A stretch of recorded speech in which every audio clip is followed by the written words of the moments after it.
So you want to know what the future holds? Maybe you should ask an ancient Egyptian farmer, because before there were iPhones and the internet, people relied on some pretty creative methods to predict what was in store, and some of them are surprisingly similar to modern-day practices. Here are just a few ways people predicted the future in ancient times. Meteorological signs.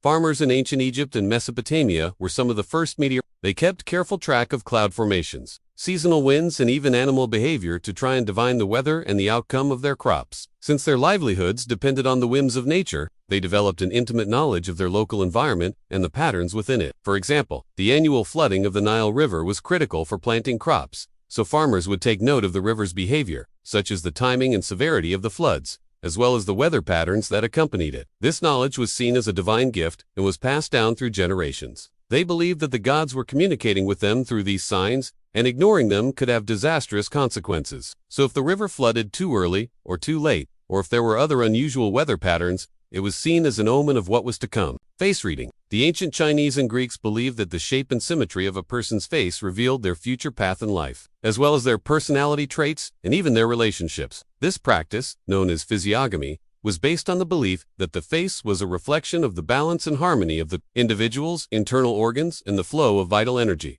or qi. By observing the shape of the eyes, nose, mouth, and other facial features, practitioners could determine a person's strengths, weaknesses, potential health problems, and even the likelihood of success in different areas of life. Bird migration patterns. The ancient Egyptians, Greeks, and Mayans all kept a close eye on the birds in the sky. They believed that the timing and direction of migrating birds foretold important events in the coming months. For example, the arrival of swallows in the spring was said to predict a bountiful harvest, while the early migration of geese was seen as an omen of an approaching famine. Spirit possession. In many ancient cultures, including the Celtic, Greek, and African traditions, it was believed that certain individuals had the ability to be possessed by spirits, ancestors, or gods. These mediums, or shamans, would enter a trance state and channel messages from the spirit world, which they would then interpret and relay to the community. This practice was especially common among tribal and indigenous belief systems, where the line between the physical and spiritual realms was often seen as being much thinner. Sacred tree oracles. In ancient Celtic and African traditions, certain trees were believed to house spirits or gods. These sacred trees, often located in groves or copses, were believed to be portals to the spirit world, and their rustling leaves, falling branches, or even the direction of their growth could be interpreted as a divine prophecy. Druids, the Celtic priests,